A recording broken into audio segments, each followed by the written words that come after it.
Hello everyone, अस्सलाम वालेकुम। How are you past year last videos. I think मुझे लगता है कि लास्ट वीडियोस जो हमने बनाई थी तो आप लोगों ने बड़ी लाइक की हैं, अच्छे से व्यूज़ दिए हैं उसके बारे में। तो बहुत ज़बरदस्त चीज़ है ये कि इससे हमें मोटिवेशन मिलता है यार कि मज़ीद भी वीडियोस आप तक पहुँचें और आपकी नॉलेज में इजाफ़ा हो। जो वो कहते हैं ना कि जो सीखा है किसी को सिखाते चलो, दिए से दिए को जलाते चलो। तो आज हम जो है ना बड़े अहम टॉपिक पे बात करने वाले हैं कि जिसे हम साइलेंट लेटर, साइलेंट वर्ड्सइज़म कहते हैं। कि कुछ वर्ड्स ऐसे होते हैं कि जहाँ पे वो लिखे तो जाते हैं राइटिंग के अंदर, लेकिन बोले नहीं जाते। तो हम इसी के बारे में ही आज मैं जो है ना वीडियोस आप लोगों तक पहुँचाने वाला हूँ बनाकर। तो सबसे पहले हम ये कहेंगे कि साइलेंट लेटर इन वर्ड्स के वर्ड्स, जितने वर्ड्स हैं इनके अंदर साइलेंट लेटर्स क्या हैं और किस तरह से कहाँ कहाँ उनके क्या क्या पॉइंट हैं, किस तरीके से उन्हें बताया जाएगा कि ये यहाँ पर प्रोनाउंस नहीं किया जाएगा, यहाँ पर ये लिखे ज़रूर जाएंगे। तो अब इस सवाल ये है कि जब वर्ड्स को प्रोनाउंस नहीं करना तो फिर लिखना क्यों है। दिस इज़ द क्वेश्चन ना, ये क्वेश्चन हो सकता है। तो अब यही देख लें माइंड में कि अगर ग्रामेटिकल के हिसाब से, वर्ड के स्पेलिंग के हिसाब से अगर हम उसको ना लिखें, मिसाल के तौर पे जैसे नो है KNOW, तो अगर हम यहाँ पे ये लिखते हैं KNOW, अब हमने नो लिख लिया। अब जो के है यहाँ पे साइलेंट है, मतलब कि आवाज़ नहीं दे रहा अपनी, तो ये नो कि NO वाला लिख रहा है यार। तो अगर हम इसे नहीं लिखेंगे ना तो जो स्पेलिंग के रूल्स हैं उसमें मिस्टेक आ सकती है, जिसकी वजह से पूरे का पूरा वर्ड आपका गलत हो सकता है। तो स्पेलिंग के रूल्स के लिए ये लाजिम है कि आपको जो है ना ये वर्ड लिखना लाजिम होगा ही। अच्छा, तो जो फर्स्ट रूल पे हम चलते हैं कि अगर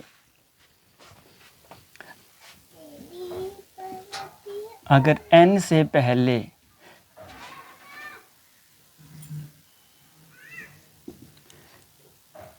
M आ जाए, ठीक है, अगर N से पहले M आ जाए तो जो N की वॉइस है, जो N है, तो ये क्या होगा, खामोश हो जाएगा।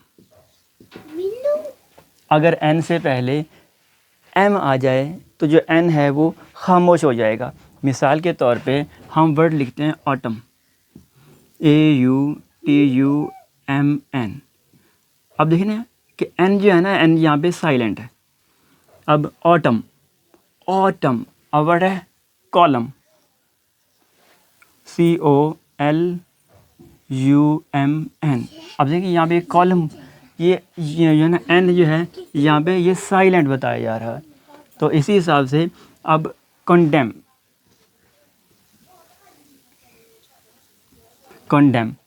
तो अब एक और वर्ड है सोलन। सर अब ये वर्ड है। अब यहाँ पे देखें कि N से पहले जब भी M आएगा तो क्या होगा कि N जो है वो साइलेंट हो जाएगा, उसकी अपनी आवाज़ नहीं होगी। इसी तरह से कि जब हम कहेंगे अब कंडेम, कॉलम, ऑटम, साइलेंट।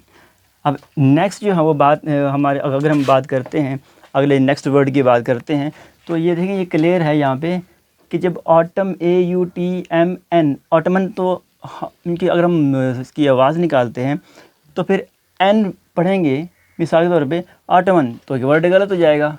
अगर नहीं लिखते तो तब भी वर्ड गलत है। मिसाल के तौर पे ये ग्रामेटिकल रूल्स के मुताबिक या स्पेलिंग के रूल्स के मुताबिक ये लाजिम है कि आपने N लिखना है लेकिन प्रनाउंस नहीं करना। इसी तरीके से अगर L के बाद M, K, F, L के बाद अगर जो है ना MKF अगर ये वर्ड आ जाएं तो फिर क्या होगा कि L जो है वो खामोश रहेगा। L की जो वॉइस है वो खामोश रहेगी। वो कैसे, जैसे हम लिखते हैं चॉक, अब देखिए यहाँ पे के बाद जो है ना, एल के बाद क्या आया हुआ है, के आया हुआ है, तो हम चॉक लिख दिया, चॉक, तो ये चॉक लिखा जाएगा। इसी तरीके से जो नेक्स्ट जो वर्ड है फॉक, अब देखिए ये फॉक है, तो इसको हम फॉक पढ़ेंगे, फॉक, ना कि फॉल्क। अब इस तरीके से नेक्स्ट वर्ड है वॉक, WALK, वॉक, तो वॉक WALK, जो यहाँ पे भी ये क्या है, एल साइलेंट है। तो इसी तरीके से जब हम ये वर्ड लिखते जाते हैं तो हमें पता चलता है कि ये वाले वर्ड्स, जैसे कि जो एल के बाद M है, K है, F है, अगर ये एल के जो है ना बाद आते हैं तो क्या होगा कि एल की वॉइस साइलेंट रहेगी, एल को प्रोनाउंस नहीं किया जाएगा।